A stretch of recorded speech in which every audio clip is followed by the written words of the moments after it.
கார பணியாரம் செய்யலாமா? நம்ம சேனலை சப்ஸ்கிரைப் பண்ணும் அனைத்து நல்ல உள்ளங்களுக்கும், சப்ஸ்கிரைப் பண்ணிக்கிட்டு இருக்கிற உள்ளங்களுக்கும் வணக்கம். நம்ம கிச்சனில் ஒரு புது உறவு வந்திருக்கு, அது என்னன்னு கண்டுபிடிச்சி கமெண்ட் பண்ணுங்கள்.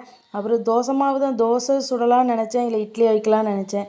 எப்போவும் தோசை இட்லி 2 நாள் அப்படியே தின்னு சளிச்சு போச்சு. சரி, டிஃப்ரெண்ட்டாக கொஞ்சம் தோசை மாவில் காரப்பணியாரம் பண்ணலாமே அப்படின்ட்டு செய்ய ஆரம்பித்தாச்சு.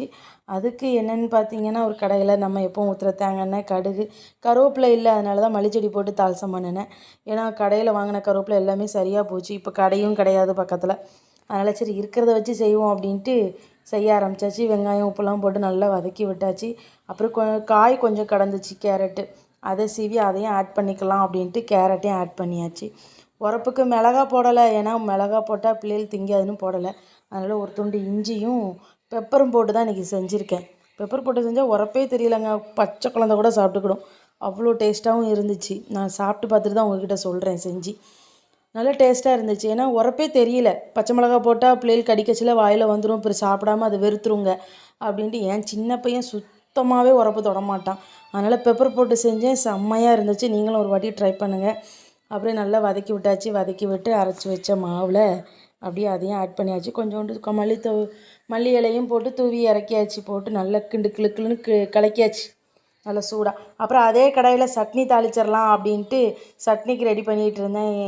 என் ஹஸ்பண்ட் தேங்காய் வெட்டி கொடுத்துக்கிட்டு இருந்தாங்க. சரி, இதை நல்லா கலக்கி வச்சுருவோம் அப்படின்ட்டு அதே கடாயில் தேங்காய் சட்னி தான், நல்ல மிளகாய் பொரிகளில் போட்டு தேங்காய் சட்னி அரைச்சாச்சு. செம்ம டேஸ்ட்டாக இருந்துச்சுங்க.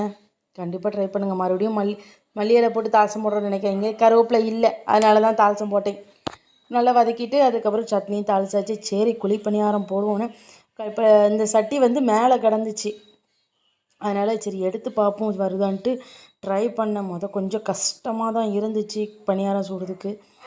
கொஞ்சம் அதிகமாகவே ஊற்றிட்டேன் போல், அதனால் கொஞ்சம் கஷ்டமாக இருந்துச்சு. அப்புறம் நல்லா வந்துட்டு கொஞ்சமாக மாவு ஊற்றினேன், அப்புறம் கரெக்டாக வந்துருச்சு. காலைல சாப்பாடு எங்களுக்கு இது தான். நல்லா செம்மையாகவும் இருந்துச்சு. நீங்களும் ஒரு வாட்டி ட்ரை பண்ணுங்கள். இன்னொரு நாள் இனிப்பு பணியாரம் பண்ணுவோம், சரிங்களா? இப்போ தானே பணியாரக்கல் நம்ம கைக்கு வந்திருக்கு, இன்னும் டெய்லி ஒவ்வொரு ஸ்வீட்டாக செய்ய வேண்டியதானே அப்படின்ட்டு இன்றைக்கி செஞ்சு பார்த்தாச்சு. நல்லா தான் இருந்துச்சு. கண்டிப்பாக நீங்களும் சாப்பிட்டு பாருங்கள். வாங்க, எல்லோரும் சாப்பிடவும் வாங்க. வீடியோ பிடிச்சிருந்தா லைக் பண்ணுங்கள், ஷேர் பண்ணுங்கள், சப்ஸ்கிரைப் பண்ணுங்கள், மெயினாக கமெண்ட் பண்ணுங்கள். கார பணியாரம் எப்படி இருக்குது, நல்லா இருக்கா பார்க்க அப்படின்ட்டு. வேறு ஒன்றும் இல்லைங்க, நெக்ஸ்ட் வீடியோ என்ன போடலான்னு யோசித்து போடுதேன். வீடியோ பிடிச்சிருந்தா லைக் பண்ணுங்கள். பாய். டிப் பண்ணி சாப்பிட்டுச்சுல செம்மையாக இருக்குல்ல, சாப்பிட்டு பாருங்கள். பாய்ங்க.